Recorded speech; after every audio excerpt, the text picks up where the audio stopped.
I invested 70,000 and within 8 months I made almost 24 lakh rupees. आप देखोगे हमारी society आज से 15-20 साल पहले तो ट्रेडिंग को एक तरीके से सट्टा या जुआ माना जाता है। एग्जैक्टली। बिकॉज सैलरी 18,000 रुपए थी इंटर्नशिप में। पेटीएम वॉलेट होता है, वैसे ही डिफरेंट वॉलेट्स हैं, ट्रस्ट वॉलेट है, रिंगो वॉलेट है, जिसमें आप अपने क्रिप्टोज को स्टोर कर सकते हो। तो वेब 2 में क्या, पहले देखोगे आप एक नॉर्मल HTML का एक पेज होता था जिसमें टेक्स्ट होते थे, कोई ज्यादा क्रिएटिविटी नहीं होती थी, राइट, बट फिर भी वो एक बडिंग एरा था इंटरनेट का।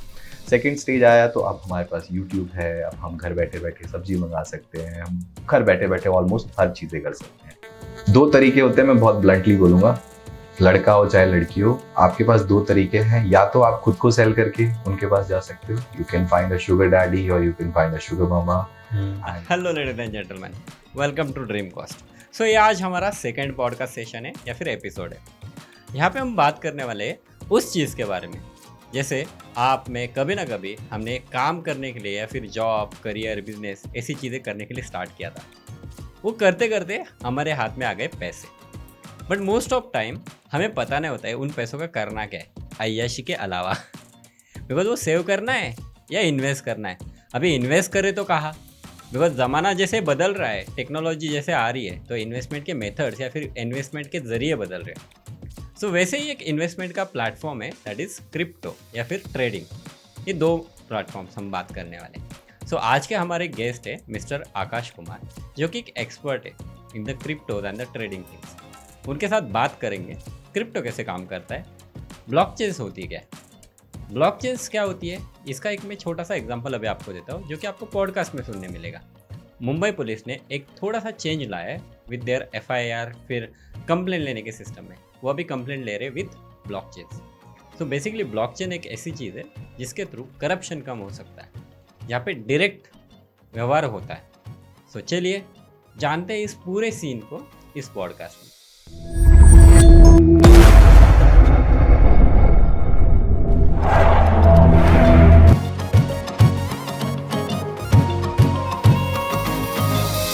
वेलकम टू पॉडकास्ट आकाश भाई। थैंक यू सो मच यहाँ पर आने के लिए, आपका प्रीशियस टाइम हमें देने के लिए। थैंक यू सो मच, आपने मेरे को बुलाया यहाँ पे उसके लिए। I just want to ask first thing, yes, कि आपके साथ पिछले टाइम मेरी बात हो रही थी तो आपने ऐसा बोला था कि सेविंग से बेटर इन्वेस्टमेंट्स होती है। हाँ, ऐसा आपको क्यों लगता है? देखो, सेविंग्स के साथ प्रॉब्लम ये है कि अगर आप एक सर्टेन अमाउंट ऑफ मनी को सेव करते हो तो वो कभी भी ग्रो नहीं हो पाएगा। राइट, आप एक सर्टेन अमाउंट ही कैलकुलेट कर, लेट सपोज करो आप 10,000 रुपए सेव करते हो हर महीने के, तो आपको at the end of the year 1,20,000 रुपए मिलेंगे। वो आपको सर्टेनिटी तो देगा बट वो आपको ग्रोथ नहीं देगा, राइट। बट अगर आप उसी पैसे को इन्वेस्ट करोगे, आई एम नॉट सेइंग कि आप किसी एक्सचेंज में इन्वेस्ट करो या किसी बिजनेस में इन्वेस्ट करो, आप अपनी लर्निंग्स पे भी इन्वेस्ट कर सकते हो। Because the moment you learn then you earn. आपने जैसे उस पैसों को लगाया अपने एक्स्ट्रा स्किल्स को रेज करने के लिए, तो आप उस स्किल से जो सीखोगे उससे आप आगे पैसे कमा सकते हो एक्सपोनेंशियली। उसका कोई लिमिटेशन नहीं है। जैसे यहाँ पे लिमिटेशन है कि आप 1,20,000 रुपए ही साल में कमाओगे, बट अगर वही आप अपनी नॉलेज में इन्वेस्ट करते हो या आप किसी चीज में इन्वेस्ट करते हो और उसको आप अपना अच्छा टाइम देते हो एंड डेडिकेटली उस चीज को करते हो, तो वो ओवर द टाइम उसका पोटेंशियल जो है वो काफी ज्यादा हायर है आपकी सेविंग से। राइट। दूसरी सबसे बात यह है कि जो भी लोग सेव करते हैं, आप ये देखोगे वो हमेशा एक कांस्टेंट ग्रोथ के साथ रहते हैं और वो कभी भी एक ऊंचाई पे नहीं पहुंच पाते हैं। राइट। अगर आप उसको रिवर्स करोगे एक बिजनेस माइंडसेट के साथ, अगर आप देखोगे तो अगर आप उन पैसों को इन्वेस्ट करते हो तो वही लोग आगे जाके कुछ सक्सेसफुल होते हैं और एक ऐसे मुकाम पे पहुंचते हैं जहां पे नॉर्मल इंसान पहुंचने की कोशिश करता है। तो मेरे हिसाब से आपको थोड़ी सेविंग्स करनी चाहिए अपने वर्स्ट टाइम के लिए, और बट लेकिन अपने पोर्टफोलियो को हमेशा इस तरीके से डाइवर्ट करें कि आप अपनी नॉलेज पे पैसे लगा रहे हैं, अपने स्किल डेवलपमेंट पे पैसे लगा रहे हैं और उस स्किल के थ्रू आप फर्दर उन पैसों को इन्वेस्ट करके अपने लिए पैसा बना रहे हैं। Right, that's great. सो अभी आपको ये कब समझ में आ गया कि इन्वेस्टमेंट्स आपने सिर्फ पोर्टफोलियोज में नहीं करनी चाहिए, स्किल्स पे भी करनी चाहिए, आपके लर्निंग्स पे भी करनी चाहिए? देखो, आप अगर कोई भी काम करते हो, लेट सपोज करो आप एक नॉर्मल बिजनेस भी ओपन करते हो, तो अगर आपको उसकी नॉलेज नहीं है और अगर आप उस बिजनेस में जाओगे तो जो भी लोग आप हायर करोगे उस बिजनेस में काम करने के लिए, उन पे आपका कंट्रोल नहीं होगा क्योंकि आपको उस चीज की नॉलेज नहीं है। एक एग्जांपल लेते हैं गराज का। अगर आप गराज ओपन कर रहे हो, आपको मशीन्स की कोई नॉलेज ही नहीं है, आपको कुछ पता ही नहीं है उनके बारे में, तो आपकी जो रिलायबिलिटी होगी वो आपके वर्कर्स पे होगी। वो जो आपको बताएंगे, जो इनपुट्स होगा उसके बेस पे आपका डिसीजन होगा। आप कमांडिंग पोजीशन पे नहीं होगे इवन दो आप ओनर हो, राइट। बट वहीं अगर आपको उस चीज़ की नॉलेज है, आपने उस चीज़ के बारे में स्किल डेवलप किया है, रिसर्च किया है, मार्केट रिसर्च किया है कि क्या डिमांड में है, क्या ट्रेंड में है, किस टाइप की चीज़ें मुझे लेके आनी चाहिए, तो आप जो आपके वर्कर्स हैं उनको जो बेसिक नॉलेज है उनको एक अच्छे तरीके से गाइड कर पाएंगे और आप उससे इनपुट भी अच्छा ले पाएंगे। तो पर्सनली किसी भी बिजनेस में जाने से पहले आपको उसके बारे में नॉलेज होनी चाहिए, आपको उस पर पैसा लगाना चाहिए, उसकी लर्निंग पे पैसा लगाना चाहिए, उसके बाद आपको किसी भी बिजनेस में एंटर होना चाहिए। That's a great thought. अभी अगर आप बात करोगे ट्रेडिंग की, तो लोगों का एक बहुत ही मिथ है कि ट्रेडिंग में हमेशा तो पैसे चले जाते हैं, राइट। अगर आप देखोगे हमारी सोसाइटी आज से 15-20 साल पहले, तो ट्रेडिंग को एक तरीके से सट्टा या जुआ माना जाता है। लेकिन अगर आप आज देखोगे तो there are many successful traders. तो प्रॉब्लम ये है कि कई लोग होते हैं जो कहीं सुनी बातों पे पैसा लगाते हैं कि हाँ भाई ये मैंने यहाँ से ये देखा, इसने ये बोला तो मैंने इस पे पैसे लगा दिए। आपने अपनी खुद की रिसर्च नहीं की, आपको पता नहीं है, आपको उसके बेसिक्स नहीं पता और आप पैसे लगा रहे हो, तो वो डेफिनेटली एक गैम्बल है, राइट। लेकिन अगर आपको उसकी नॉलेज है, आपको पता है, आपने बैलेंस शीट चेक की है कंपनी की, आपके का कोलैबोरेशन होने वाले हैं कंपनी के, आपको चार्ट्स पढ़ने आते हैं, किस डायरेक्शन में मार्केट मूव हो रहा है, तब अगर आप पैसा लगाते हो तो जो आपका रिस्क असेसमेंट है वो काफी अच्छा होता है। तो उससे फिर क्या होता है, इन वर्स्ट के सिनेरियो आपको लॉस होता भी है तो आप उस लॉस को कंट्रोल कर सकते हो, आपके सारे पैसे नहीं जाएंगे and definitely over the time आप लर्न करके you can make more money. So that is kind of an investment. क्योंकि अगर आप एक बिजनेस भी करते हो, एक कैफे भी खोलते हो, तो वो आपको गारंटी नहीं देता है कि आपके पास पैसे आएंगे ही, आपका कैफे प्रॉफिट में होगा, right. That is also a gamble अगर आपने बिना नॉलेज के पैसे लगाए। बट वहीं अगर आपको पता है, आपको खुद पे विश्वास है कि मुझे खुद को नॉलेज है, तब आप अगर वो कैफे चलाते हो तो आई गेस आपका वो कैफे हमेशा प्रॉफिटेबल रहेगा। Exactly, that's a great thought. Okay, and now अभी थोड़ा पीछे चलते हैं। लाइक आप तो पुणे से हो। हाँ, मैं दिल्ली से हूँ। You are from Delhi. हाँ जी। सो दिल्ली वाला बंदा बॉम्बे जाने की वजह से पुणे कैसे आ गया? एक्चुअली में मेरा कोई प्लान नहीं था पुणे आने का। मैंने ग्रेजुएशन की, उसके बाद मेरे को कंप्यूटर्स में काफ़ी इंटरेस्ट था, टू बी वेरी ऑनेस्ट। तो मैंने एक कोर्स किया CDAP का, जिससे आपको पता है फ्रेशर्स को कितना स्ट्रगल करना पड़ता है, right, to get a job, that to like 30-35,000 की जॉब के लिए इतना कंपटीशन इस देश में, तो आपको एक डिफरेंट अप्रोच अपनानी पड़ती है। तो मैंने CDAC का एग्जाम दिया, कॉम्पिटिटिव एग्जाम होता है, उसको क्रैक किया। देयर आफ्टर मेरे को CDAC हैदराबाद मिला। ओके। तो वहाँ से मैंने 6 मंथ का कोर्स किया एंड वहाँ से मेरा प्लेसमेंट हुआ। मेरी फर्स्ट कंपनी जो थी वो टेक महिंद्रा थी, जिससे वेल नोन कंपनी। उसके बाद मेरी 3 महीने की इंटर्नशिप थी कि आपकी 3 महीने की इंटर्नशिप है पुणे में। After that we will send you back to your base location. अगर आपको दिल्ली जाना है तो दिल्ली में भी ऑफिसेस है, नोएडा में भी ऑफिसेस है, आप कोई भी चूज कर सकते हो। But the moment I came to Pune मेरे हिसाब से एक बहुत ही अच्छा शहर है। यहाँ का मौसम, यहाँ के लोग, यहाँ की जो परिस्थितियाँ हैं रहने की, वो काफ़ी अच्छी लगी मुझे और एक तरीके से मेरा यहाँ पे दिल लग गया। तो मैंने कहा कि मुझे यहीं रहना है। This is one of the best place. आज भी मुझे ऐसा लगता है this is one of the best place to live, because Pune एक ऐसी जगह है which is combination of hills and city, okay, right. और प्लस यहाँ का जो क्राउड है वो काफ़ी यंग है, राइट। आप देखोगे स्टूडेंट्स हैं, काफी कॉलेजेस हैं, COEP है, MIT है, तो या तो कॉर्पोरेट क्राउड है या तो फिर स्टूडेंट क्राउड है, तो वो काफी यंग क्राउड है। तो उनसे आपको सीखने को काफी ज्यादा मिलता है। एनर्जेटिक यहाँ का माहौल है। तो आप ऐसे किसी भी माहौल में रहोगे तो आप डेफिनेटली ग्रो करोगे एंड ओवर द टाइम शायद मैंने भी एक्सपोनेंशियली ग्रो किया है and I really appreciate the city for that. That's a great thing about Pune. Okay, जब आपकी पुणे में इंटर्नशिप थी, can you please share about that internship? 3 महीने की इंटर्नशिप में टू बी वेरी ऑनेस्ट मैंने बहुत स्ट्रगल किया है, ठीक है। तो मैं एक्चुअली रोज ट्रैवल करता था 15 से 20 किलोमीटर। तो 5 रुपए की टिकट होती थी, तो वो टिकट परचेज कर, बिकॉज सैलरी 18,000 रुपए थी इंटर्नशिप में। उसमें पुणे में रहना, obviously Pune is not that cheap also. रहने के मामले में रेंट होता है, बहुत सारी चीजें होती है। I use to live in a shared accommodation, उसमें 2 BHK में 4 लोग रहते थे। Then I use to wake up, 5 रुपए की टिकट लेके मेरे को नल स्टॉप आना पड़ता था। मेरा ऑफिस जो था वो नल स्टॉप। रहते कहाँ थे आप? मैं रहता हिंजेवाड़ी में था। Oh my God. हाँ जी, क्योंकि वो स्टार्टिंग में प्रॉब्लम ये हुई थी कि जो मेन हेडक्वार्टर है पुणे में टेक महिंद्रा का, वो हिंजेवाड़ी में है। Okay. But as per project requirement आपको वो कहीं भी स्विच कर सकते हैं। तो मेरे को नल स्टॉप मिला। तो अब इतना बजट होता नहीं है कि आप वापस से ब्रोकरेज दो, आप कहीं पे जाओ, राइट। तो I had to commute. So and obviously तो I had a budget which was very limited.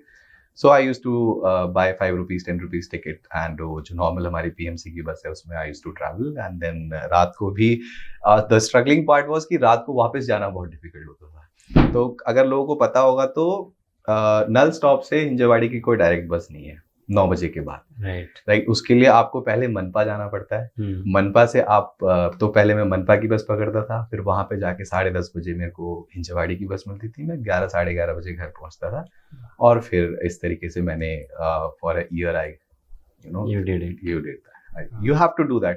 देखो मैं इसको स्ट्रगल नहीं बोलूंगा, this is this phase of life and this is a learning of life. अगर आपको हर चीज बैठे बिठाए मिल जाएगी ना तो शायद आज की डेट में सारे सक्सेसफुल होते और आप उस सक्सेस को वैल्यू भी नहीं करते। Exactly. अगर आपने वो पार्ट देखा है कि हाँ पैसों की क्या वैल्यू होती है, तो इवन अगर आप किसी भी ऊंचाई पे पहुंचोगे ना तो आप अपने से जो नीचे लोग हैं उनकी रिस्पेक्ट भी करोगे, उनकी हेल्प भी करोगे and that is something which you should do in your life. आप कहीं भी पहुंच जाओ, आप अपने से नीचे अपने बराबर या अपने से बड़ों की रिस्पेक्ट करना कभी भी मत छोड़ो, और ये चीज जो है ना वो आपको स्ट्रगल ही सिखाती है। तो मेरे मानने में आजकल अगर जैसे देखोगे कई लोगों को बैठे बिठाए सब कुछ मिल गया, वो उस चीज की वैल्यू नहीं करते हैं, राइट। और वो वैल्यू नहीं करते हैं तो उस चीज को वो खराब कर देते हैं। आपकी पास्ट जनरेशन ने कुछ ऐसा बनाया, आप उसको बहुत ऊपर लेके जा सकते थे, बट इंस्टेड ऑफ दैट आपने उसको फॉर ग्रांटेड लिया, आपने कभी स्ट्रगल नहीं किया, आपको कुछ पता नहीं है, तो आप उसको खराब कर देते हो, which is the worst thing you can do to your past generation. Yeah. तो स्ट्रगल एक बहुत इंपॉर्टेंट है, वो स्ट्रगल नहीं वो लर्निंग होती है, और मुझे मेरे हिसाब से सबको करनी चाहिए। Okay. And what was your role at that Tech Mahindra? So I was a software developer. Okay. तो मैंने इंजीनियरिंग करी, उसके बाद मैंने 6 months का क्रैश कोर्स किया, वहाँ से मैं as a software developer place हुआ था टेक महिंद्रा में। Okay. Yes. And I heard that कि आप सॉफ्टवेयर डेवलप करते हो for the banks and all. हाँ, पहले जो मेरा क्लाइंट, उसका क्या किस्सा है? तो पहले जब मैंने सॉफ्टवेयर टेक महिंद्रा ज्वाइन की थी तो मेरा जो फर्स्ट क्लाइंट था वो ब्रिटिश टेलीकॉम है, वो टेक महिंद्रा का एक बहुत बड़ा मेजर क्लाइंट है। ओके, मतलब टेक महिंद्रा के थ्रू ही मिला था वो क्लाइंट? टेक महिंद्रा में डिफरेंट हर आईटी कंपनी में अगर आप देखोगे तो डिफरेंट प्रोजेक्ट्स होते हैं, तो रिक्वायरमेंट के बेसिस पे, आपके स्किल सेट के बेसिस पे वो आपको डिप्लॉय करते हैं किसी प्रोजेक्ट में। okay. तो मेरे को जो प्रोजेक्ट मिला था वो टेलीकॉम डोमेन का प्रोजेक्ट था। तो टेलीकॉम डोमेन में आपको पता ही है IVR कॉल्स हो गई, फिर आपके फ़ोन की एप्लीकेशंस डेवलप करना, उसके थ्रू आप इंजीनियरिंग अपॉइंटमेंट सेटअप करना, कोई प्रॉब्लम है कस्टमर को, तो इस टाइप के सॉफ्टवेयर्स हम डेवलप करते थे। या फिर उनका एक पोर्टल होता था जिसमें कि वो अपने प्रोडक्ट्स को होस्ट करते हैं। फॉर एग्जाम्पल आपका अमेजॉन है, अगर आप नॉर्मली लोगे तो उसमें आपको डिफरेंट प्रोडक्ट्स मिलते हैं, राइट। तो ऐसे ही ब्रिटिश टेलीकॉम का भी एक अपना प्लेटफॉर्म है जहाँ से वो अपनी सर्विसेज को सेल करते हैं कस्टमर्स को। So I was part of that team, तो मैंने उसमें 1.5 साल काम किया। उसके बाद फिर मैंने जो हर आईटी कंपनी में लोग करते हैं, I switched. Definitely when you learn तो आप चाहते हो कि आप ग्रो करो, राइट। आपको थोड़े ज़्यादा पैसे मिले आपके स्किल और एक्सपीरियंस की बेसिस पे, तो I switched. So then I joined Amdocs. It was again a telecom based company. वहाँ पे मेरे को अपॉर्चुनिटी मिली कि मैं नेदरलैंड्स जाऊँ, जो कि मेरा फर्स्ट टाइम एक्सपीरियंस था इंडिया से बाहर जाने का। And I was really very happy because वो एक बहुत लर्निंग फेज भी था कि हमारे देश से हट के अलग देशों में किस तरीके से काम करते हैं, कल्चर कैसा है, ट्रेडिशन कैसा है। वो मेरा वैसे भी घूमने का बहुत शौक है मेरे को, नॉट जस्ट ऐसे घूमने का, मेरे को सीखने में काफ़ी मज़ा आता है। अलग अलग लोगों से आप मिलोगे, अलग अलग कल्चर सीखने को मिलेगा, अलग तरीके के फूड ट्रेडिशंस, ये सारी चीज़ें आपको जानने को मिलेंगी। सो आई वेंट देयर, वहाँ पे मैंने वोडाफोन के लिए काम किया। वाह। तो वहाँ पे फ्रॉम नेदरलैंड? हाँ, so I was in Netherlands for 1.5 year. तो उसके बाद फिर क्या हुआ, मेरी क्या, आप सबकी ज़िंदगी में कोरोना आ गया है ना। That was funny. हाँ, तो फिर उसके बाद मुझे वापस आना पड़ा। तो फिर अब वहाँ से यहाँ आने के बाद वापस एडजस्ट करना पड़ता है आपका पूरा life. That was again a start.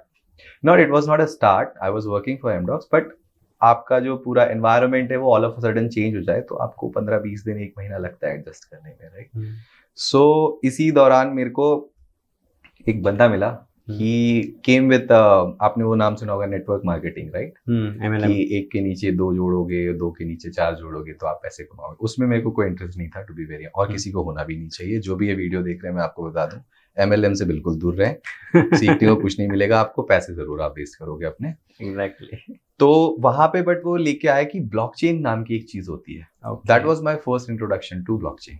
Okay. तो उस पे मेरे को इतना नॉलेज नहीं था, मैंने इंटरेस्ट नहीं लिया, बट फिर भी उसने मुझे बताया कि देखो अगर तुम एक टोकन होता है इथीरियम नाम का, कि अगर तुम इथीरियम बाय करोगे 750 रुपए का, अपने नीचे अगर 2 लोगों को 750 रुपए का बाय करवाओगे तो उसका तुमको कमीशन मिलेगा। Okay sorry. और फिर वो अगर जैसे जैसे वो लोग जुड़ते जाएंगे उनके कमीशन आपके पास आते जाएंगे। It was a kind of MLM, but इसमें जो फिएट करेंसी है वो इथीरियम होगी, ब्लॉकचेन। उसमें तो मुझे इंटरेस्ट नहीं आया, बट मुझे इस ब्लॉकचेन में जरूर इंटरेस्ट आया। तो मैंने उससे पूछा कि चलो, तो होता क्या है कि जब आप कोई भी क्रिप्टो बाय करते हो ना, तो या तो आप एक्सचेंज से बाय करते हो या तो आप किसी वॉलेट में स्टोर करते हो। जैसे आपका पेटीएम वॉलेट होता है, वैसे ही डिफरेंट डिफरेंट वॉलेट्स हैं। ट्रस्ट वॉलेट है, रेनबो वॉलेट है, जिसमें आप अपने क्रिप्टोज को स्टोर कर सकते हो। तो उसने मुझे बताया कि आपको ऐसे इथीरियम मिलेगा। अब मुझे ये नॉलेज तो थी नहीं कि मैं इसको, अगर मेरे को फिएट करेंसी में पैसे, मुझे अगर कैश चाहिए तो मैं क्या करूँ। तो उसने मुझे बताया कि हमारे इंडिया में एक्सचेंजेस हैं, लाइक वजीरेक्स है, जहाँ से हम इसको ट्रांसफर कर सकते हैं और वहाँ से हम अपने पैसे बैंक अकाउंट में मंगवा सकते हैं। Right. So that sounded interesting to me. तो मैंने उस पर काफी रिसर्च की। तो मैंने देखा कि इनके प्राइजेस जो है वो स्टॉक्स की तरह रोज अप एंड डाउन होते हैं। तो अगर कोई चीज अप एंड डाउन जाती है तो उसके पीछे कोई फैक्टर तो होगा। ऐसे तो नहीं है कि अगर इन्वेस्टमेंट आ रही है, इन्वेस्टमेंट रिट्रीव हो रही है तो ही मार्केट अप या डाउन जाता है। तो वो क्या चीजें हैं जिसकी वजह से ये अप जाता है या डाउन जाता है। तो मैंने उस पर काफी रिसर्च की, मैंने उसके बारे में पढ़ा, तो मुझे वहां से इसके बारे में इंटरेस्ट आने लगा। तो फिर क्या क्या, मैंने खुद की सेविंग से जो पैसे थे वो उसमें इन्वेस्ट किए। And to be very honest, मैं पब्लिकली बोलना चाहिए नहीं बोलना चाहिए, but I made a lot of money out of that. So I invested 70,000 and within 8 months I made almost 24 lakh rupees out of Wow. that. Yes. With 70,000 with 70,000 rupees. तो क्योंकि जब मैंने इथीरियम बाय किया था that was just for $172, और जब मैंने उसको सेल किया that was of $4,400. 3 times approx. Lot of times. More than 3 times. More than 3 times. So that was like, अब कैसा होता है जब आपको पैसे दिखते हैं तो आपको पुश भी मिलता है, मोटिवेट भी हो जाते हो आप। Then I started learning. मैंने उन्हीं पैसों को री इन्वेस्ट किया। फिर मेरे को बहुत सारी न्यूज़ एप्लीकेशंस होती हैं, जैसे आप स्टॉक्स में इन्वेस्ट करते हो तो आपको नॉर्मल न्यूज़ चैनल के थ्रू या उनकी कंपनी की वेबसाइट में जाके आप अपनी रिसर्च करते हो कि कंपनी में एक्चुअली कंपनी करती क्या है, क्या न्यू लॉन्चेस होने वाले हैं, क्या इम्पैक्ट पड़ेगा इनके स्टॉक्स पे, इन सब चीज़ों का। फिर चार्ट्स को कैसे पढ़ा जाता है, RSI क्या होता है, मैकडी क्या होता है, बहुत सारी चीज़ें होती हैं। तो उसके ये सारी चीज़ें जब मैंने सीख ली तो डेफिनेटली जब मेरे पास पैसे आए तब मेरी सैलरी 50-60 हज़ार रुपये थी, but then definitely when you make so much of money you change your lifestyle, right? Exactly. So when you change your lifestyle, तो मेरे जो सराउंडिंग में लोग थे दे स्टार्टेड आस्किंग मी कि व्हाट आर यू डूइंग, कुछ काला तो नहीं कर रहा है कि क्या कर रहा है तू ऐसा, कि भाई तो ऑल ऑफ अ सडन इतने पैसे आ रहे, तूने गाड़ी ले ली है, रोज यहाँ घूमने जाता है, ये सब करता है। तो मैंने उनको बताया। तो उनमें से कुछ लोग थे जिन्होंने इस चीज में इंटरेस्ट लिया, तो उन्होंने बोला कि हम कैसे आ सकते हैं इसमें। मैंने कहा देखो, या तो तुम अपना टाइम स्पेंड करो, तुम भी सीखो, सीखने के बाद इसमें पैसे इन्वेस्ट करो, क्योंकि डायरेक्टली पैसे इन्वेस्ट करना अगेन जैसे मैंने बोला वो गैम्बलिंग हो जाती है। तो उन्होंने कहा कि देख इतना टाइम हमारे पास है नहीं, तो हम एक काम करते हैं, हम तुझे पैसे दे देते हैं और तू हमारे लिए ट्रेड कर, जो भी तेरा कमीशन होगा वो तू रख। मैंने कहा ठीक है, that's a great business. That was business नहीं था, मैं कहा चलो एज ए हेल्प भी हो जाएगी मेरा थोड़ा सा वो। बट मेरे को ऐसे 3 लोग मिले जिन्होंने मेरे को पैसे दिए and we made really good profit. Okay, that something clicked into me कि यार अगर ये 3 लोग मेरी बात सुन के पैसे लगा सकते हैं, तो अगर मैं थोड़े से एफर्ट्स डालूं और अगर मैं ये अपना हिस्ट्री लेके जाता हूँ तो ऐसे भी तो लोग होंगे ना जिनको पैसे बनाने हैं घर बैठे बैठे। तो मैं why can not I start something where I can have clients and I can handle their portfolios. या so this is what I did. तो मैं started getting client from India itself और बाहर से? इंडिया के ही क्लाइंट्स थे basically. मैं बहुत आउटगोइंग पर्सन हूँ, ठीक है। तो मैं क्या करता था, मैं कहीं भी जाता हूँ तो आपको मैं ये बोलूंगा, आउटगोइंग का मतलब ये नहीं होता है कि आप पार्टीज में जाओ, सिर्फ शराब पियो या घूमो और वापस आ जाओ। अगर आप ऐसी जगहों पे जाते हो जहाँ पे आपको पोटेंशियल लोग मिलते हैं, जहाँ पे आप उनसे कनेक्ट कर सकते हो, आप उन लोगों से कनेक्ट कीजिए, आपको डेफिनेटली कुछ ना कुछ सीखने को मिलेगा। तो what is outgoing? Outgoing in the sense, देखो आप आउटगोइंग में ना या तो कोई आउटकम ना हो कि आप बाहर गए, आपने पैसे खर्च किए, आपने चल किया या जो भी फन किया, आपका जो भी आपको अच्छा लगा वो अच्छी बात है, जाना चाहिए लोगों को। राइट। अगर आप काम करते हो तो उन पैसों को एंजॉय भी करना चाहिए। बट अगर आप उस एंजॉयमेंट के साथ बिजनेस ला सकते हो, कॉन्टैक्ट्स बना सकते हो, तो उसमें क्या गलत है? Right, that's good. And I believe ये करना चाहिए। इससे क्या होगा, आपका फन भी हो जाएगा और आपका बिजनेस भी हो जाएगा और इसमें फिर आपको मजा भी आने लगेगा। राइट, क्योंकि अगर आप सिर्फ पार्टीज करते रहोगे तो ओवर द टाइम आप बोर हो जाओगे उस चीज से। बट अगर आप पार्टीज के साथ बिजनेस भी लेके आ रहे हो तो वो आप काम के साथ प्लेजर को जोड़ रहे हो, और जिस काम में प्लेजर आने लगे वो काम हमेशा सक्सेसफुल होता है। तो ये करना चाहिए। और मेरी जो एक्चुअली में स्टडी कहती है, देखो ये एक्सपीरियंस कह लो, तजुर्बा कह लो, तो हमसे जो ऊपर लेवल पे जो लोग हैं, तो I will talk you about the elite people, the rich people, उनसे अगर आपको कांटेक्ट करना है तो आपको उन जगहों पे जाना पड़ेगा जहां वो जाते हैं। राइट। तो दो तरीके होते हैं, मैं बहुत ब्लंटली बोलूंगा, लड़का हो चाहे लड़की हो, आपके पास दो तरीके हैं। या तो आप खुद को सेल करके उनके पास जा सकते हो, you can find a sugar daddy और you can find a sugar mama, and then आप उनके साथ उनकी सोसाइटी में घूम फिर सकते हो। बट उसमें प्रॉब्लम ये है कि आपको फैसिलिटीज सारी मिलेंगी, फ्रीडम चला जाएगा, लेकिन आपको रिस्पेक्ट नहीं मिलेगी, क्योंकि आप जो सर्कल में है उन सबको ये पता होगा कि आप किस वजह से इस बंदे या इस बंदी के साथ हो। राइट।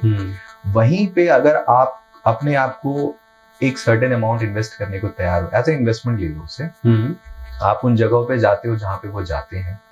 अगर आप 2 बार 4 बार वीकेंड में जा रहे हो, वहाँ पे आप कंटिन्यूसली जा रहे हो, थोड़े से पैसे खर्च कर रहे हो, तो क्या होता है, जब वो भी इंसान ही है, वो आपको देखते हैं, आप वहाँ पे उनको रोज देखते हो, आप अच्छे से ड्रेसअप होके जा रहे हो, चार्मिंग से हो, तो जॉली टाइप के हो, तो वो आपसे बात करने की कोशिश करेंगे, या आपका कभी ना कभी पॉइंट ऑफ कांटेक्ट होगा। जब आप उनसे बात करोगे तो वो आपसे डेफिनेटली ये सवाल सब पूछते हैं कि आप एक्चुअली में करते क्या हो।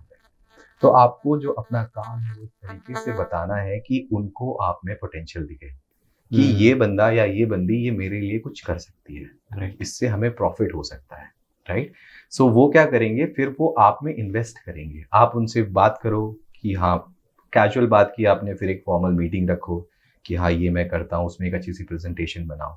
That way you will make them your client, right, because they will be your investors. आप उनके लिए पैसे बनाओगे, एंड दैट वे आप उनके सर्कल में भी चले जाओगे, और प्लस आपको वो रिस्पेक्ट भी मिल जाएगी, और आपको कॉन्टैक्ट भी, और भी क्लाइंट्स मिल जाएंगे। सो this is something which you should adopt, और ये करना चाहिए लोगों को।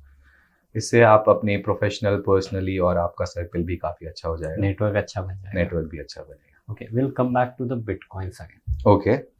That was a Bitcoin, no? हाँ, देखो, Bitcoin एक मतलब अगर आप मेरे से बोलोगे तो काफी फियर है लोगों में, राइट, कि हमें बिटकॉइन में या क्रिप्टो में हमें पैसा नहीं लगाना चाहिए। वेल, दैट फियर इज काफी हद तक सही भी है, लेकिन प्रॉब्लम ये है कि लोगों को लगता है कि ब्लॉकचेन सिर्फ पैसों के बारे में है। Blockchain is not about money.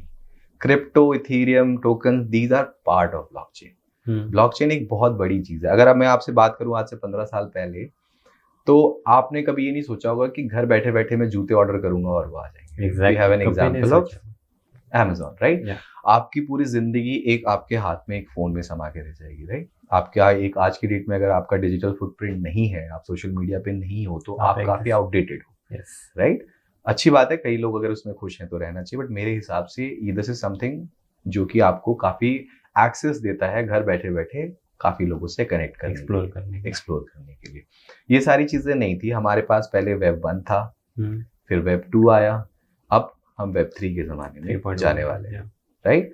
तो वेब 2 में क्या, पहले देखोगे आप, एक नॉर्मल HTML का एक पेज होता था जिसमें टेक्स्ट होते थे, कोई ज्यादा क्रिएटिविटी नहीं होती थी, राइट। बट फिर भी वो एक बडिंग एरा था इंटरनेट का। सेकंड स्टेज आया तो अब हमारे पास यूट्यूब है, अब हम घर बैठे बैठे सब्जी मंगा सकते हैं, हम घर बैठे बैठे ऑलमोस्ट हर चीजें कर सकते हैं, बैंकों की लाइन में नहीं लगना पड़ता आप। So this is evolution of technology. Similarly we are going to web 3। तो अगर आप ब्लॉकचेन की बात करोगे, ब्लॉकचेन की रिक्वायरमेंट क्यों पड़ी? ब्लॉकचेन एक ऐसी चीज है जिसमें अगर आपने कोई भी चीज क्रिएट कर दी ना, तो आप उसको डिस्ट्रॉय नहीं कर सकते। Okay, that's the blockchain. हाँ, जो भी चीज बन गई, नोड्स होते हैं, अगर आपने एक चीज बना दी है तो आप उसको डिस्ट्रॉय नहीं कर सकते। अब आप पूछोगे इसका यूज केस क्या है, तो मैं आपको एक बहुत ही बेसिक एग्जांपल दूंगा। हमारी जो मुंबई पुलिस है ना, वो FIRs रजिस्टर करने के लिए ब्लॉकचेन का यूज करती है। कैसे? आप जाओ, उनका एक पोर्टल है, उस पोर्टल पे अगर आप FIR, तो वो क्या होता है कि अगर आप नॉर्मली देखोगे, बिकॉज ऑफ करप्शन किसी भी कोई FIR हुई भी है तो वो उसका कोई प्रूफ नहीं मिलता है पब्लिक को। बट अगर आप ब्लॉकचेन के थ्रू FIR करते हो तो वो उसका एग्जिस्टेंस हमेशा रहेगा, कोई भी डिस्ट्रॉय नहीं कर सकता, ऑलवेज विल बी देयर। अभी बहुत सारी चीजें हैं जैसे कि सर्टिफिकेट्स, अगर आप देखोगे कास्ट सर्टिफिकेट भी, अगर रिसेंट न्यूज अगर आप पढ़ते हो तो कास्ट सर्टिफिकेट को भी इशू करना शुरू कर दिया गया है ब्लॉकचेन के through. Okay, so that is the use case of blockchain. जो बहुत ही परफेक्ट एग्जांपल है तो मैं आपको दूंगा कि अगर आपको इंडिया से पैसे भेजने हैं यूएस, अगर आपका कोई भी बंदा रहता है आउट ऑफ कंट्री, या आपको वहां से पैसे यहाँ मंगवाने हैं, तो जो प्रोसेस लगता है that is of 48 to 76 hours, 2 से 3 दिन लग जाते हैं उसमें। लेकिन अगर आपको अर्जेंटली पैसे चाहिए तो आप क्या ब्लॉकचेन के थ्रू मंगा सकते हैं। अगर आप किसी भी क्रिप्टो के थ्रू पैसे भेजते हो तो वो विद इन सेकेंड्स आपके पास आ जाते हैं। ओके, एंड उसका कन्वर्जन वापस टैक्सेस वगैरह ये सारी चीजें, वो जो भी कंट्री में लॉज एप्लीकेबल है उसके हिसाब से आप कन्वर्ट एप्लीकेबल है, आप वो कन्वर्जन्स कर सकते हो। Okay. अभी हमारी गवर्नमेंट ने इसको इतने अच्छे से अडाप्ट नहीं किया है बिकॉज द प्रॉब्लम इज कि लोगों को इतनी नॉलेज नहीं है। वो देखो कैसा है, अगर आप बच्चे को गन दे दोगे तो वो उसका मिसयूज कर लेगा, अगर आप वहीं किसी अच्छे रिस्पॉन्सिबल पर्सन या पुलिस वाले को वो गन दोगे तो वो उसका किसी और तरीके से यूज करेगा, right? So technology is, it can be very devastating also and it can be very productive also. तो गवर्नमेंट पहले चाहती है कि लोगों को एजुकेट किया जाए, उसके बाद उनके हाथों में ये चीजें जाए। सो इसको एजुकेट करने के लिए, कॉमन मैन को एजुकेट करने के लिए अभी गवर्नमेंट क्या कर रहा है? अभी तो गवर्नमेंट पहले रिफ्रेन करा रही है लोगों को, क्योंकि बहुत सारे केसेस हुए हैं कि फ्रॉड हो रहे हैं, स्कैम्स हो रहे हैं, वो नॉर्मली भी होते हैं। अगर आप बैंक अकाउंट से पैसे निकाले जा रहे हैं लोगों के, राइट, तो वो हर चीज में होते हैं। बट थिंग इज कि यहाँ पे गवर्नमेंट को कुछ पता नहीं है। The second most important thing about blockchain is कि एवरीथिंग इज एनोनिमस। और इसका जो एक्चुअली में जो ये आया कि बिटकॉइन, अगर आप पूछोगे बिटकॉइन आया क्यों, एग्जिस्टेंस क्या है इस चीज का, क्रिप्टो क्यों बना है फिर? हाँ, क्रिप्टो क्यों बना है, क्योंकि अगर आप देखोगे 2007-2008 में जो क्रैश आया था, मेल्टडाउन हुआ था जो यूएस में, इसकी वजह से पूरे वर्ल्ड में, तो वो हाउसिंग कोलैप्स बोलते हैं उसको, राइट? उसमें क्या हुआ था कि अननेसेसरी लोन्स दे दिए गए थे लोगों को, जस्ट बिकॉज ब्रोकर्स को कमीशन मिलता था बिना उनका बैकग्राउंड चेक किए हुए। अब वो लोन्स होते क्या है, लोन्स आपने पैसे रखे हैं अपने बैंक अकाउंट में, राइट, लेकिन वो आपके पैसे हैं, लेकिन वो कंट्रोल कौन कर रहा है? बैंक कंट्रोल कर रहा है, राइट? अब बैंक ने वो बिना रिस्क इवेल्युएट किए आपके पैसे आगे दे दिए, किसी और को वो रीपे नहीं कर पाए उन पैसों को ओवर द टाइम। तो क्या हुआ, पैसे जा तो रहे हैं लेकिन आ नहीं रहे हैं, तो इससे क्या हुआ, कोलैप्स हो गई, इकोनॉमी कोलैप्स हो गई। अब बैंक्स के पास पैसा नहीं है, इकोनॉमी कोलैप्स हो रही है, तो फिर आपने देखा क्या हुआ, लोगों की जॉब चली गई, रिसेशन आ गया, बहुत सारी प्रॉब्लम्स हो गई।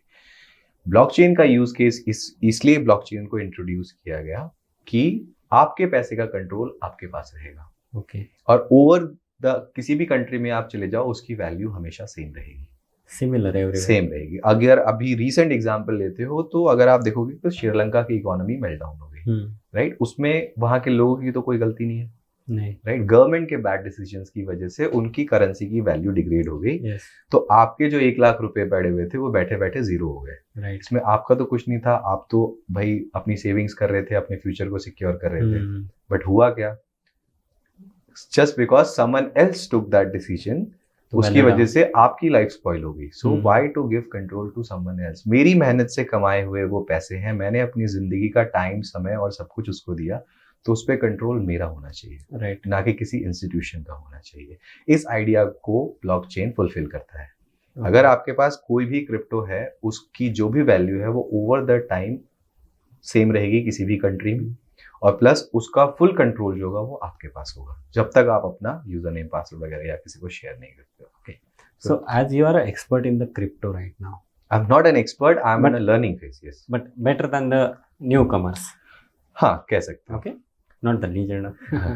हम इस तरीके से भी बात कर रहे हैं कि अगर ऑडियंस में से किसी को एक क्वेश्चन है या फिर मुझे क्वेश्चन है कि बिटकॉइंस या फिर क्रिप्टो या ब्लॉकचेन्स में इन्वेस्टमेंट करनी है, but there are lots of currencies in the crypto, like जैसे अभी मेजरली 3 बात करें तो बिटकॉइन है, इथेरियम है, and third one anything, any other, कोई भी कॉइन पकड़ लो आप। सो ऐसे अलग अलग कॉइन्स मार्केट में आ रहे हैं, लाइक अभी इलॉन मस्क ने भी एक लाया है, सो विच वन इज ट्रस्टेबल, या फिर ये एक्सपायर हो सकते हैं आगे जाकर? नहीं, मैं बताता हूँ। आप चलो स्टॉक्स की बात करते हैं, फिर इस पे आएंगे। आप अगर किसी स्टॉक में इन्वेस्ट करते हो तो आप क्यों करते हो?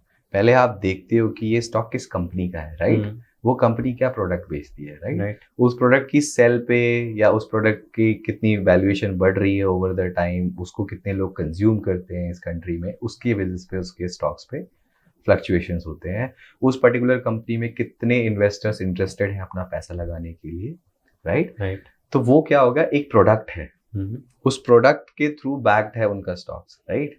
जैसे जैसे प्रोडक्ट परफॉर्म करेगा वैसे वैसे स्टॉक परफॉर्म करेगा, right. Similarly cryptos is about technology. तो जिन क्रिप्टोज की यूज्ड केसेस हैं, जैसे इथेरियम हो गया, राइट, आपका XRP हो गया, आपके कार्डाना हो गए, आपका मैटिक, पॉलीगॉन मैटिक तो हमारे मुंबई बेस्ड फाउंडर्स हैं उनके। तो ये सारे क्या करते हैं, टेक्नोलॉजीज प्रोवाइड करते हैं जिनके ऊपर हमारी डेवलपमेंट होती है एप्लीकेशंस वगैरह की। फॉर एग्जाम्पल मैं आपको देता हूँ, जैसे हम गूगल क्रोम यूज करते हैं, राइट, उसी की तरह अभी हमारे पास brave.com करके भी एक ब्रेव ब्राउजर है जो कि आपकी प्राइवेसी को कंट्रोल करता है, सिक्योर रखता है। क्रोम में आपकी हिस्ट्री कोई भी चेक कर सकता है अगर आपने उसको डिलीट नहीं किया है और आप किसी को लैपटॉप दे देते हो। ब्रेव में कैसा है, जैसे ही आप सेशन एंड करते हो आपकी सारी की सारी चीजें एंड हो जाती हैं। So it is something which is privacy matters, right. आप क्या कर रहे हो वो आपको पता होना चाहिए अंटिल आप उसको शेयर करना चाहते हो किसी के साथ। सो इस चीज के लिए इसका डेवलपमेंट हो रहा है। बहुत सारे बैंक्स हैं जो कि इन सिस्टम्स को यूज करके पेमेंट गेटवेज का क्रिएशन कर रहे हैं। तो अगर किसी चीज का यूज है तो मतलब वो एक प्रोडक्ट हुआ, राइट। तो वो प्रोडक्ट पे कितने लोग इंटरेस्टेड हैं, उस पे क्या इन्वेस्टमेंट आ सकती है, उसके फ्यूचर प्लान्स क्या है। तो अगर आप ऐसी करेंसीज को पिक करके उस पे पैसा लगाते हो, then you are not gambling, you are literally investing. अब आते हैं ऐसे कॉइन्स जो ओवर द टाइम लॉन्च होते हैं, उनके प्राइसेस स्काई रॉकेट होते हैं, लोगों में अफवाहें फैल जाती हैं कि हाँ भाई इसके तो भाई रात को 5,000 रुपए का था, आज 10,000 रुपए का हो गया, इसमें पैसा लगाना चाहिए, बिना सोचे समझे वो एक्चुअली में कॉइन है क्या। अगर आप उसमें पैसे लगा रहे हो तो 100% आपके पैसे डूबेंगे, क्योंकि उसका कोई यूज केस ही नहीं है, वो तो एक बबल है ना, कोई प्रोडक्ट नहीं। अब एक कंपनी है जो सिर्फ दिखाने के लिए पेपर्स में कंपनी है लेकिन बैकग्राउंड में कुछ नहीं, उसको हम क्या बोलते हैं, शेल कंपनी बोलते हैं, ठीक। अब शेल कंपनी का कोई स्टॉक आता है, वो कितने टाइम लास्ट करेगा? जिन्होंने वो कॉइन लॉन्च किया है वो अपना प्रॉफिट जैसे ही देखेंगे वो अपनी इन्वेस्टमेंट पुल आउट कर लेंगे, आपके पैसे जीरो हो जाएंगे। तो सिमिलर वे में ऐसे कॉइन्स को चूज करें, अपनी रिसर्च करें जिनका यूज केस है और वो एक प्रोडक्ट की तरह है और वो ओवर द टाइम ग्रो करने का पोटेंशियल रखते हैं। आप उनमें अगर अपना पैसा लगाते हैं तो you can definitely make good amount of money. So would like to share some information about bitcoin and ethereum. So ये कहाँ से बिलोंग करते हैं, like according to your research? ये किसी को नहीं पता कि किसने क्रिएट किया है। एज आई सेड, बिटकॉइन और ब्लॉकचेन इज ऑल अबाउट एनोनिमिसिटी, ठीक है। इसमें लाइक इथेरियम का तो ओनर है, इथेरियम के फाउंडर है ना। तो इथेरियम एक टेक्नोलॉजी है जो कि ब्लॉकचेन से पिक की गई है। अब इथेरियम बहुत सारी चीजों के लिए प्लेटफॉर्म प्रोवाइड करती है, ऑथेंटिकेट करना। जैसे अगर आप कोई ट्रांजैक्शन कर रहे हो उसका ऑथेंटिकेशन बैंक करती है, राइट, कि हाँ भाई आप शिवम ने मेरे को पैसे भेजे, तो बीच में क्या आ रहा है, बैंक आ रहा है। तो बैंक अपना कमीशन रखता है। वो क्यों रखता है? बिकॉज वो आपको एक प्लेटफॉर्म प्रोवाइड कर रहा है, ऑथेंटिकेट कर रहा है उस ट्रांजैक्शन को, ये पैसे सही जगह पे पहुंचे, करेक्ट। तो सिमिलरली इथेरियम भी वैसा ही है जो कि एक प्लेटफॉर्म बनाया है जिसपे आप मल्टीपल सॉफ्टवेयर बना सकते हो। अगर आप नॉर्मल टर्म में बात करोगे, जावा एक टेक्नोलॉजी है, राइट, एक प्लेटफॉर्म है जिससे आप बहुत सारी एप्लीकेशंस बना सकते हो। सिमिलरली इथेरियम भी एक टेक्नोलॉजी है। यही एक गलत फहमी है लोगों को कि this is not a currency, this is a technology. It is a technology, okay, but people think it is currency. So that is where you go wrong. अगर आप पहले ही पैसे देखने लग जाओगे तो आप सक्सेसफुल नहीं हो सकते। जैसे मैंने बोला, आप उस चीज के बारे में लर्न करो वो है क्या, फिर उसके बाद उसमें इन्वेस्ट करो, देन डेफिनेटली आपकी लर्निंग ही आपकी अर्निंग होगी। ओके, एज यू सेड कि इथेरियम या फिर bitcoin, these are the platforms, एक particular a service to be service के। Bitcoin is not a platform, bitcoin is just a currency, it's a currency. Okay, will skip that, but ethereum is a technology.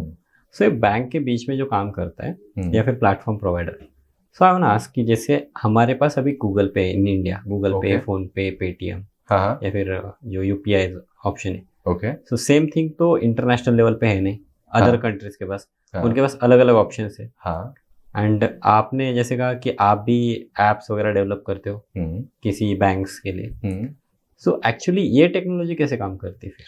ये जैसे कि आपका codes हैं, right, source ये इसमें होते हैं, स्मार्ट कॉन्ट्रैक्ट्स क्रिएट होते हैं। अगर आप टेक्नोलॉजिकली बात करोगे इसमें, तो जैसे हम एपीआई एप्लीकेशंस डेवलप करते हैं तो उन स्मार्ट कॉन्ट्रैक्ट्स का यूज करके भी एप्लीकेशंस डेवलप होते हैं। ये एक फाउंडेशन है जिसके थ्रू आप एक टेक्नोलॉजी क्रिएट करते हो जिससे कि आप अपना पर्पस सर्व करते हो। हर एक एप्लीकेशन का कोई पर्पस होता है, राइट?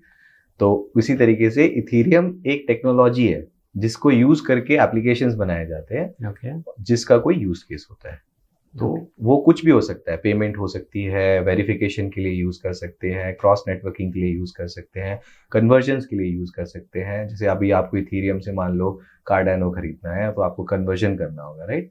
तो बैकग्राउंड में कुछ तो हो रहा होगा कि वो पैसे कन्वर्ट हो रहे हैं, वो भी तो एक टेक्नोलॉजी है, उसके लिए भी प्लेटफॉर्म इथेरियम प्रोवाइड कर रहा है। तो इस तरीके की चीजें हैं। हमारा पॉलीगॉन मैटिक है, वो वैलिडेशन के लिए जाना जाता है कि हाँ भाई, अगर आप ये पैसा कहीं भेज रहे हो तो उसके ब्लॉक्स बन रहे हैं, बैकग्राउंड में कुछ हो रहा है, तो वो वैलिडेट भी तो होनी चाहिए ना, राइट?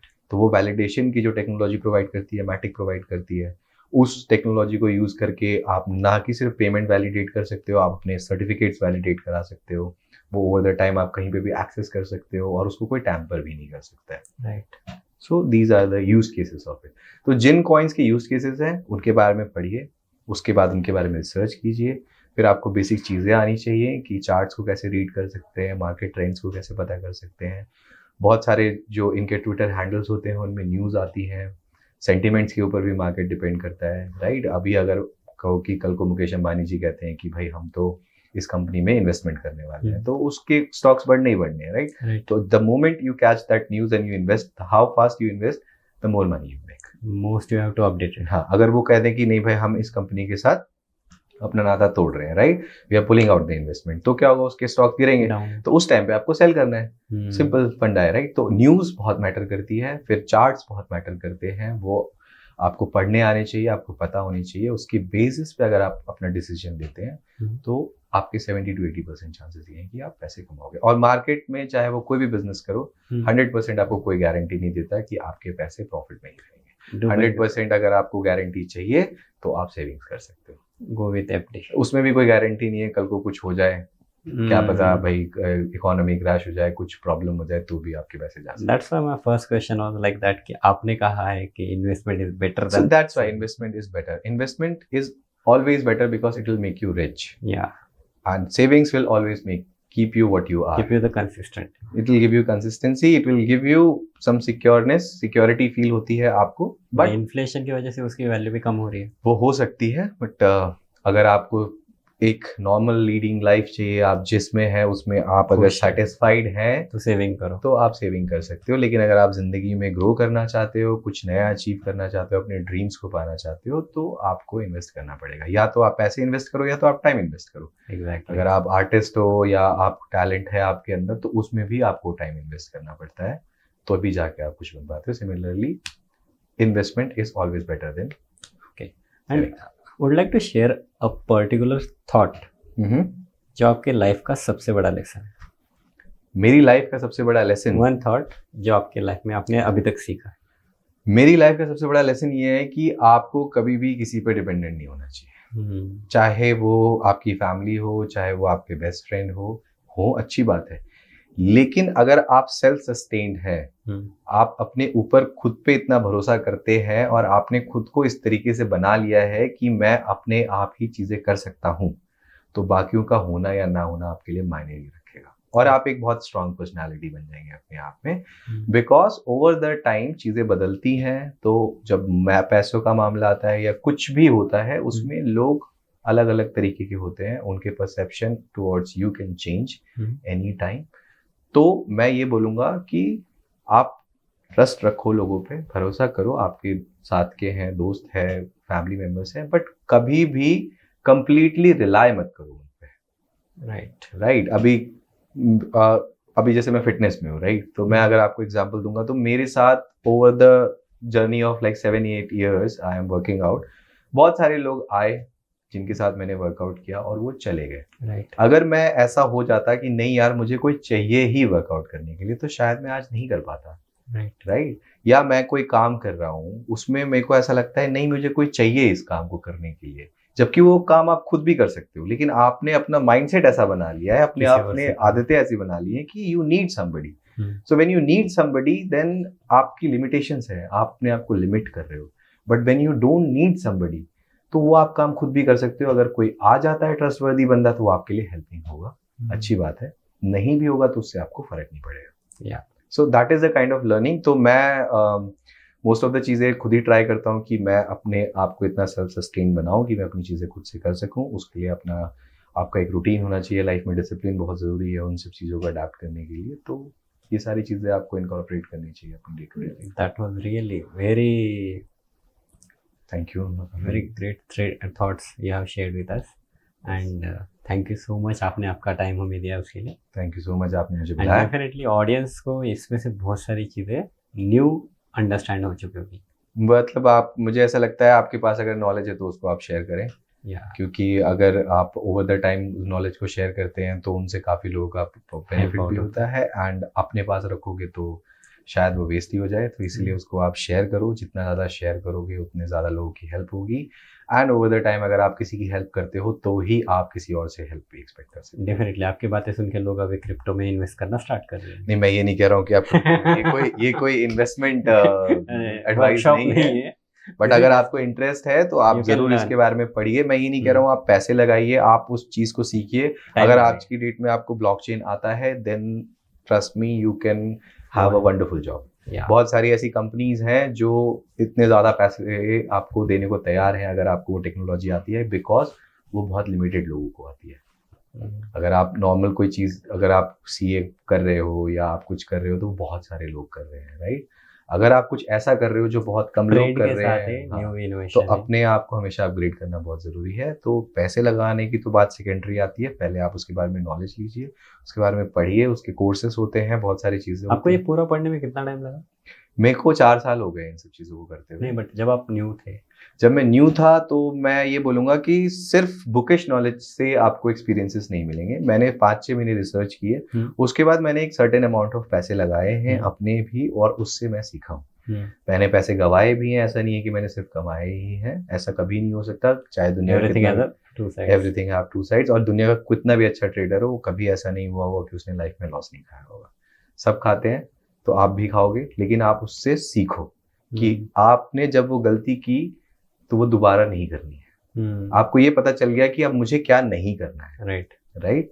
तो that is also a kind of investment you are doing, कि हाँ भाई अब मुझे पता है कि ये मेरे पैसे गए इसमें, लेकिन मुझे ये पता चल गया कि ये दोबारा नहीं करना है। Exactly, that will be helpful for you future life. Thank you so much for this thank you show, and research कीजिए एंड लर्न कीजिए new technology of new market.